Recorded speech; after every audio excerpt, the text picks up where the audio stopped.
Todos pensamos que el juego del calamar fue solo una serie de ficción muy alejada de la realidad, pero ¿qué pasaría si te digo que hace no muchos años, en un rincón de Corea del Sur, mientras el país presumía de su rápido progreso tecnológico, cientos de personas eran sometidas a torturas inimaginables por puro entretenimiento y beneficio propio? El gobierno de Corea del Sur durante décadas trató de esconder las verdades detrás del supuesto centro de ayuda social que vas a conocer en este video, el cual se cobró muchas vidas humanas al punto de que muchos comparan esta historia con la serie del juego del calamar, solo que acá la gente no luchaba para pagar sus deudas, sino para sobrevivir.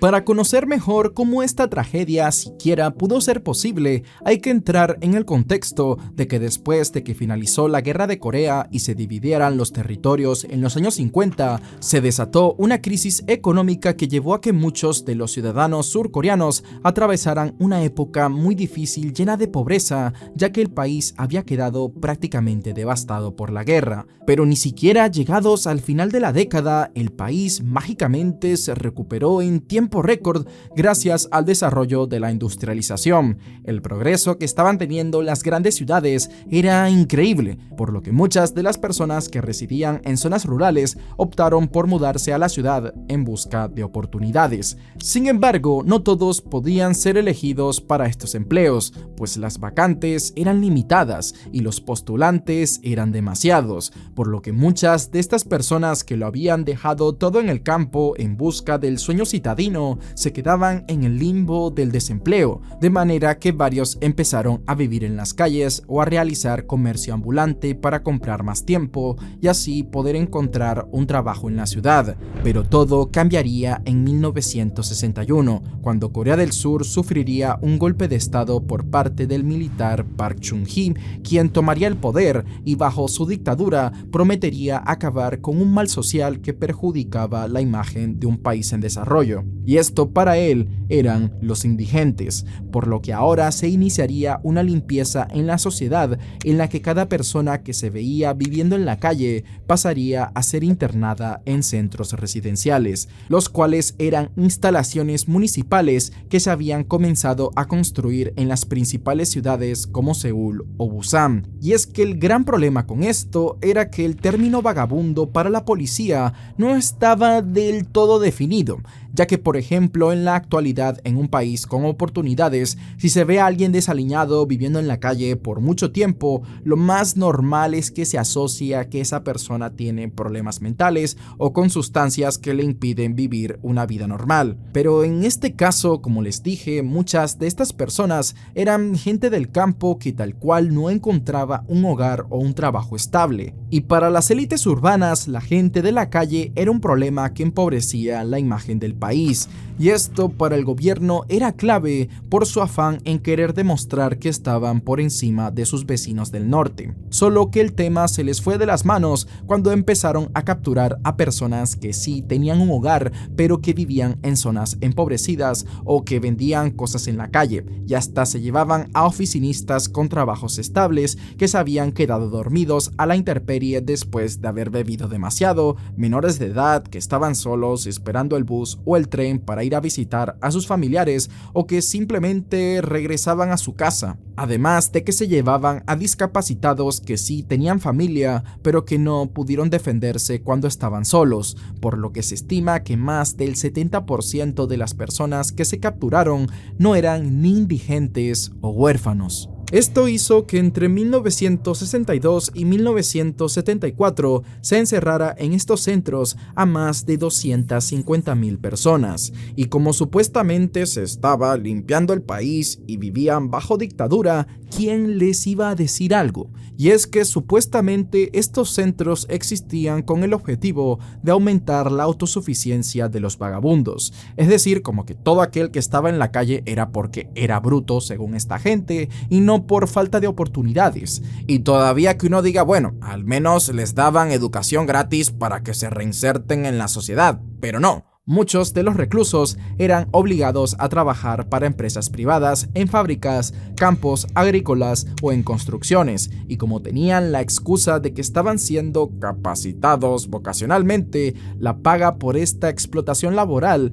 era inexistente. ¡Qué hijos de P! Y esto continuaría así hasta que en 1980 hubo otro golpe de estado, esta vez liderado por Chun Doo-hwan, y aunque más de uno pensaría que con este nuevo gobierno ya se iba a poner fin a estas atrocidades, pues no, ya que al poco tiempo se confirmó que Seúl iba a ser la sede de los Juegos Olímpicos de 1988, y esto hizo que el gobierno se enfocara aún más en enviar a sus centros residenciales a todo aquel que bajo su criterio manchara la imagen de la ciudad, de manera que con el pasar de los años el número de instalaciones también aumentaría, pasando de ser solo 10 a 43, y bajo este contexto es donde entra el famoso Brothers Home, pues este lugar había sido fundado en 1960 como un orfanato ubicado al sureste de la ciudad de Busan, pero que acabaría transformándose en uno de los centros residenciales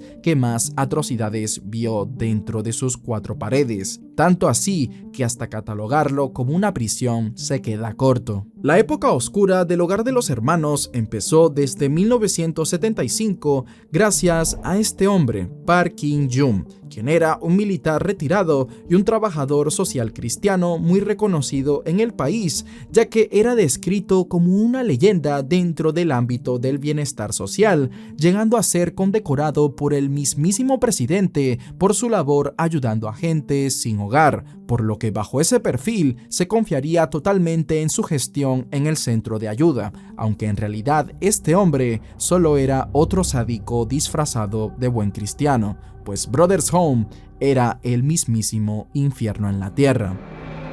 El trabajo del Sr. Jung fue alabado por el gobierno porque para estos él hacía milagros, ya que sacaba de las calles a los vagabundos y casi que no necesitaba presupuesto para ello, ya que Brothers Home recibía anualmente por parte del gobierno una suma de 2 millones de wones coreanos, que actualmente equivaldrían a $14,000, y eso aparte de las donaciones que recibían, era todo el dinero que obtenían. Pero lo que pocos se preguntaban era cómo Park Ki-jung sacaba el centro a flote a pesar del poco presupuesto. Y no solo eso, sino que hasta llegó a ampliar el sitio con una iglesia, una escuela, un hospital, laboratorios, oficinas y una especie de fábrica. Pero lamentablemente todo esto lo consiguió explotando a los reclusos, quienes vivían en condiciones inhumanas, ya que una explicación al por qué en las redadas se capturaba a tanta gente para estos centros es porque aparte de que el gobierno daba bonos por cada persona que atrapaban,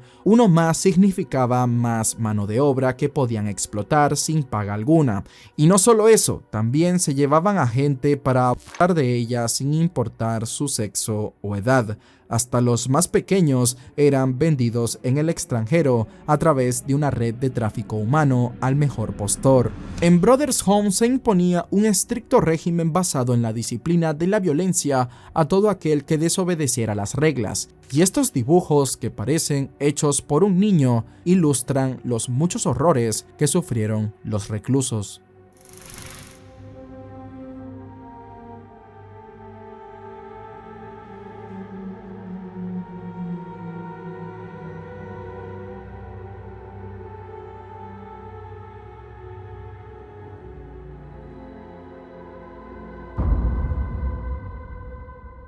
Uno de los sobrevivientes tiempo después revelaría que a los 13 años había sido capturado en la calle cuando regresaba a su casa después de la escuela, y en donde un agente de policía le pediría que se detuviera para comenzar a revisar su bolso. En el proceso, este se encuentra un trozo de pan y empezó a acusar al chico de habérselo robado, pero en realidad eran las sobras del almuerzo de la escuela. Aún así, el oficial comenzó a torturar al estudiante, tomándolo de sus partes y quemándolo con un encendedor hasta que éste confesara el crimen. El chico no aguantaba más el dolor y por el miedo y la presión terminó confesando el supuesto crimen que nunca hizo, pensando que así la tortura iba a cesar. Sin embargo, luego de escuchar esto, el oficial se comunicó con alguien por teléfono y así, tras unos 10 minutos, llegaría una especie de camión como esos en donde se guarda la carne y forzarían al muchacho a entrar a la fuerza,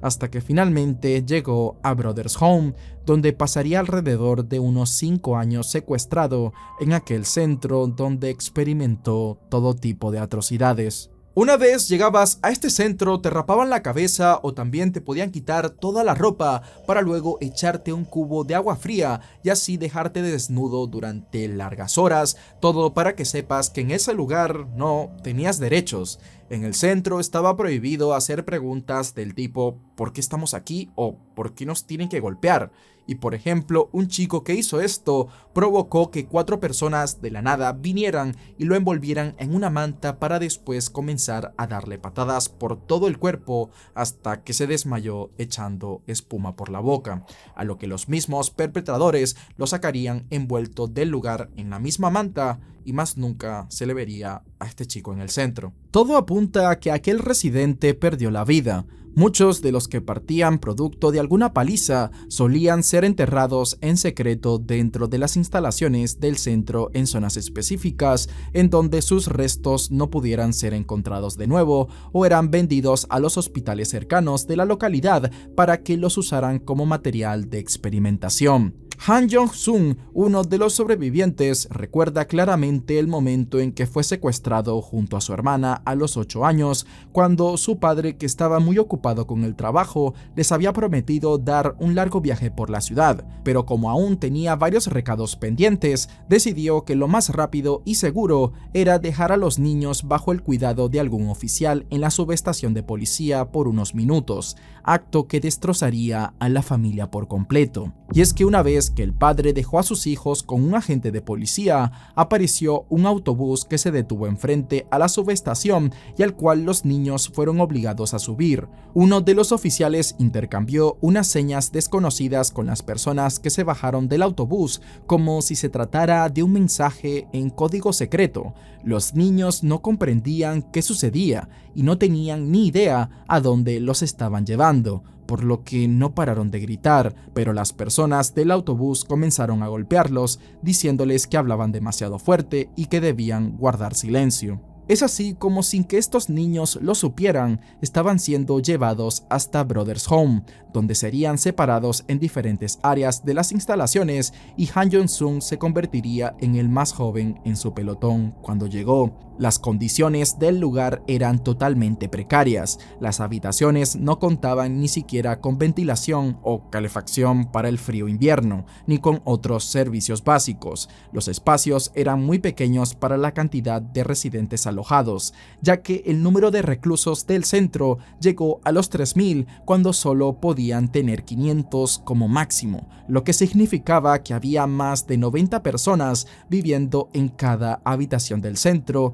creando un ambiente insalubre en el cual las enfermedades estaban a la orden del día. La alimentación tampoco era de lo mejor, pues los reclusos eran obligados a comer pescado podrido y arroz de cebada tan echado a perder que apestaba, y debían comerlo literalmente todos los días, por lo que casi todos padecían de desnutrición. Poder descansar bien o siquiera dormir era una fantasía, ya que acomodaban a 4 personas en una cama tan pequeña que debían posicionarse en zigzag, sin hablar de que cada noche los más jóvenes sufrían abusos por parte de las autoridades del lugar, situación que se multiplicaba en los pabellones de mujeres. Tu identidad acá no existía, ya que una vez llegabas te daban un uniforme en conjunto a una serie de números, la cual era tu nueva identificación, pues esto, aparte de despersonificarte, a las autoridades les convenía deshacerse de tu nombre, porque así si tus familiares te buscaban por él no podían encontrarte. Así que en el supuesto registro que te hacían al llegar te ponían un nombre falso para que nadie pudiera venir a recogerte. Escaparse era prácticamente imposible, ya que los pocos que lo intentaron no tuvieron éxito, siendo castigados hasta la muerte. La mayoría de guardias siempre vigilaban el perímetro con palos del tamaño de un bate de béisbol, y pasar inadvertido frente a ellos era una tarea muy difícil de lograr. Además, luego se tenían que saltar las murallas de 7 metros de altura y que aparte tenían fragmentos de vidrio incorporados, y si aún así se conseguía pasar por todos estos obstáculos, lo más probable es que acabara siendo delatado por las personas que vivían cerca de las instalaciones, quienes no dudaban en avisar inmediatamente a las autoridades de que había un residente suelto, ya que ellos también estaban compinchados con la directiva del centro, y es que esta gente también se beneficiaba de la mano de obra de los reclusos,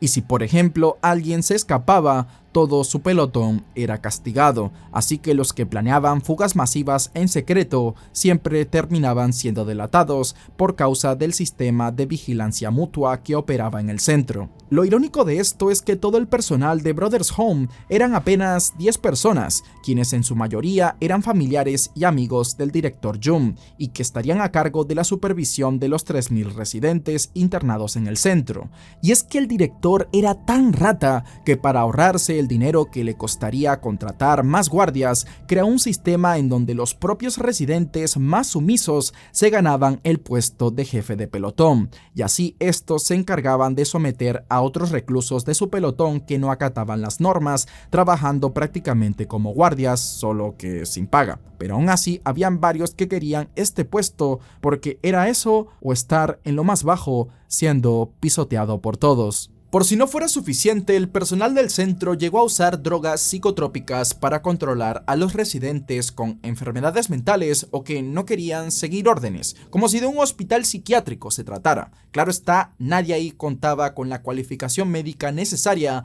para tratar a estos pacientes, por lo que simplemente tachaban de idiotas a los reclusos que no se adaptaban a las normativas de la institución. Además, cabe señalar que en aquel entonces el propio Ministerio de Salud del país había incluido a las personas que requerían de atención médica para la salud mental en la categoría de pueden causar daño a la sociedad. ¿Qué te parece? Según los testimonios, a estos residentes se les administraba a la fuerza clopromacina, una medicación tan fuerte que quienes la habían tomado testificaron que experimentaron confusión y que se sentían como verdaderos idiotas, entrando a un estado que los dejaba como zombie alrededor de unas 8 horas. Además, estaba comprobado que este medicamento podía tener efectos secundarios fatales si se administraba incorrectamente, pero como sabrán, cualquier deceso acá se ocultaba debajo de la alfombra, ni hablar de que también el personal usaba estos medicamentos para privar de sus sentidos a los reclusos y así aprovecharse de ellos. Obviamente el coreano de a pie ni sabía la realidad de estos centros, porque así estas atrocidades podían seguir llevándose a cabo con total impunidad. Sin embargo, poco a poco se empezaron a correr los rumores detrás de estos centros, y esto se intensificó en agosto de 1982, cuando un hombre de apellido Kang había presentado una petición al gobierno y a la policía para que investigaran los malos tratos que había padecido su hermano mientras estuvo encerrado en Brothers Home. Este caso habría sido llevado a una de las comisarías de Busan, donde se organizó una reunión entre Kang y Park In-jung, quien negaría tales acusaciones y tomaría acciones legales en contra del denunciante bajo el cargo de falsa acusación. Y lo increíble es que solo por eso, Kang fue condenado a 8 meses de prisión. 4 años más pasaron y en diciembre de 1986, el fiscal Kim Jong-won, quien trabajaba en el distrito de Ulsan, que es una ciudad cercana a Busan, salió una mañana de cacería para capturar faisanes. Sin embargo, lo que se terminaría encontrando le retorció el estómago, pues se encontraría con una especie de taller con un grupo de trabajadores que a lo lejos estaban talando árboles en una montaña cercana, mientras eran vigilados y atacados física y verbalmente por guardias que estaban armados con palos y perros de vigilancia. Tras una breve investigación, el fiscal Wong pronto descubriría que aquel taller funcionaba bajo las órdenes del director de Brothers Home, por lo que supondría que Park In-young estaba detrás de todo esto, y que esa tortura a la que estaba sometiendo a los reclusos del centro era para beneficio propio. Al mes siguiente, el fiscal Wong inició una investigación a gran escala, organizando a un grupo de 100 agentes de policía para realizar una redada sorpresa en Brothers Home y tratar de descubrir qué estaba sucediendo ahí. El centro previamente había recibido varias visitas de las autoridades, pero para esas daban uso a la escuela que habían construido, creando la pantalla de que como que le estaban dando clases a los niños para hacer ver que todo estaba bien, y muchos de los reclusos también eran mandados fuera para que ni siquiera tuvieran contacto con los inspectores, pero esta vez los tomaron por sorpresa, y es así como el fiscal Wong se encontró con un lugar tan horrible que parecía más una especie de prisión de máxima seguridad que un centro de ayuda social. Las instalaciones eran nefastas y las condiciones de los residentes hablaban por sí solas. Curiosamente, durante esta redada no se encontraría por ningún lado al director Jung, quien casi siempre se la pasaba más en su residencia, que estaba ubicada en la cima de una colina a kilómetros del centro. Es así como el fiscal aprovechó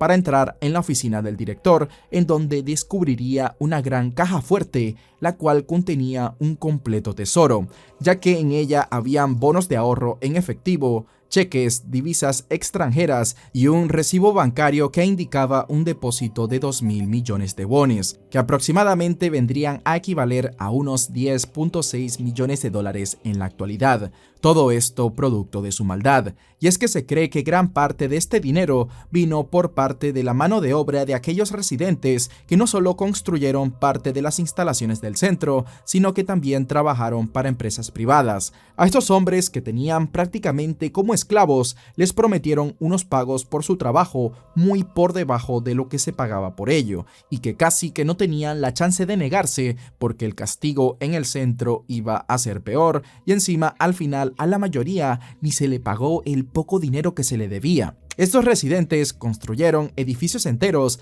laboratorios, oficinas, restaurantes, cocinas, almacenes, y todo el dinero se fue directo a los bolsillos del director Jung, quien además llenaba los bolsillos con la fábrica del centro, que ponía hasta a niños a trabajar haciendo zapatos, cerraduras, productos de madera y camisetas de algodón, las cuales eran exportadas a Japón. Y por si no fuera suficiente, también manejaba una granja de animales que igualmente funcionaba gracias a los reclusos del centro. Ante la noticia de que habían allanado el centro, el director Jung llegaría inmediatamente a las instalaciones con una actitud sumamente arrogante y prepotente para encarar al fiscal por haberse atrevido a saquear su caja fuerte sin ningún derecho, pensando que hacerse el indignado iba a funcionar. Sin embargo, el director sería arrestado y trasladado a la fiscalía, pero por mucho que este parecía ser su final, indudablemente este hombre no tardaría en mover todas sus fichas, y sería así como al día siguiente el mismo alcalde de Busan se comunicaría personalmente con el fiscal Wong para exigirle la liberación del director. Pero el fiscal no obedecería a tales demandas, puesto a que quería profundizar más en la investigación sobre la corrupción y crímenes contra los derechos humanos que se estaban llevando a cabo en Brothers Home. Continuando con la investigación, el fiscal Wong rastreó casi todas las finanzas del director Jung y descubrió que gran parte de su dinero había sido desviado hacia la compra de 7 apartamentos lujosos ubicados en uno de los distritos más exclusivos de Seúl. Además, adquirió varias propiedades en Australia como refugio y membresías en clubes de golf. Pero lamentablemente, cuando el fiscal trató de actualizar los cargos impuestos al director Jung, el jefe de la fiscalía se lo negaría debido a que el gobierno estaba infiltrándose e impidiendo que se supiera toda la verdad y que ésta fuera maquillada para no crear mayores escándalos. Y es que la dictadura militar estaba llegando a sus últimos momentos. El pueblo se estaba levantando en contra de la violencia y corrupción por parte de las autoridades, como en el caso de la masacre de Gwangju y otras torturas a estudiantes. Así que si además se destapaba el caso de Brothers Home, Home, las manifestaciones se iban a salir de control, por lo que la Fiscalía de Busan trató de silenciar al fiscal Wong, a quien no le quedaría más que aceptar el presentar un monto mucho menor a la verdadera cantidad de dinero que el director del centro había manipulado. El primer juicio contra el director Jung lo declaró en un principio culpable de todos los cargos y lo condenaría a 10 años de prisión junto a una multa de 681 millones de wones, condena que en un principio iba a ser de 15 años. Pero escucha lo que pasa a continuación, porque meses después el Tribunal Superior de Daegu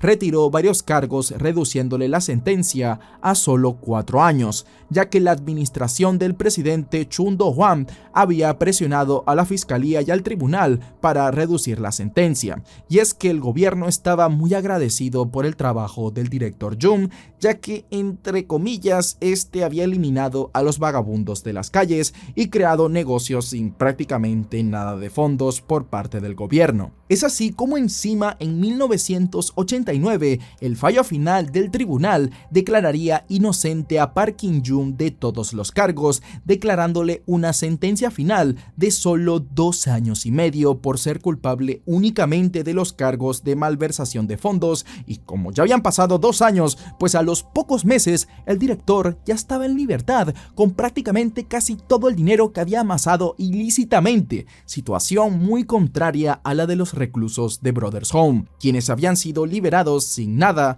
y ahora eran tratados como lo más bajo de la sociedad, ya que, como saben, Corea del Sur es un país algo clasista. A fin de mantener todo en silencio, el gobierno no otorgó ningún tipo de disculpas oficiales ni medidas de apoyo para las víctimas. Encima, aproximadamente 700 de los reclusos de Brothers Home fueron retenidos y transferidos a otras instalaciones. Aún así, algunos de los ex residentes presentaron una demanda contra la ciudad de Busan y la policía local, pero los funcionarios de esta ciudad los presionarían para que retiraran sus denuncias, posiblemente bajo algún tipo de intimidación a la que no podían responder. Y para tapar todo, en 1995 Brothers Home fue vendido a una empresa constructora, por lo que después de la venta los edificios fueron demolidos y en su lugar se construiría un complejo de apartamentos, aunque durante este proceso se fueron descubriendo restos humanos de los residentes que habían sido enterrados ahí en secreto,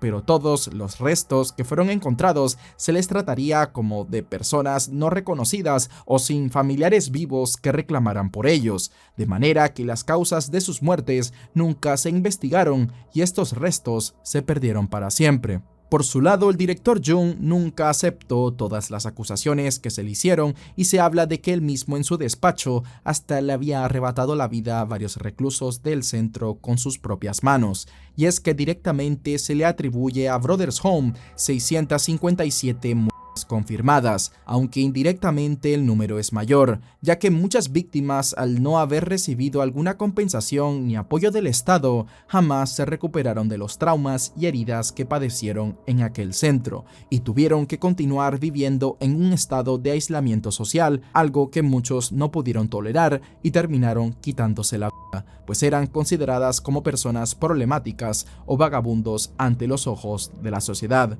No fue hasta muchos años después, en 2012, que el caso sería ampliamente reconocido y en donde algunas de las víctimas pudieron hablar públicamente sobre sus testimonios, alzando la voz ante todas las injusticias que vivieron en Brothers Home. Pero por más que trataron de que se aprobara una ley especial que pusiera en marcha el proceso de esclarecimiento de la verdad del centro, las propuestas no avanzaron y no fue hasta 2020, luego de decenas de huelgas de hambre, protestas y una caminata de 500 kilómetros partiendo desde donde estuvo ubicado Brothers Home en Busan hasta la Casa Azul en Seúl, que finalmente el fiscal general del país emitió una rara disculpa, pero aún así se ha estado haciendo el loco, y no ha sido hasta el año 2025 que el gobierno emitió que iba a compensar con montos entre 75 y 420 millones de wones a cada víctima, dependiendo de cuánto sufrieron. Pero todo esto ha tardado escalado mucho